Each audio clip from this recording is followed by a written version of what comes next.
ఏ బాటైనా పర్వాలేదంట, సమయంతో సాగటమే మన సింపుల్ సిద్ధాంతం.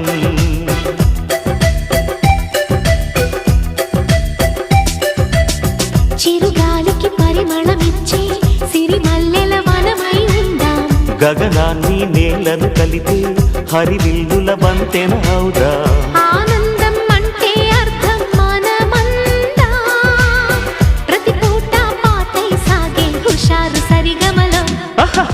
ఎన్నో ఎన్నో రాగాలుండే సంగీతం కాదా, చల్లకి నవ్వుల కేరింత.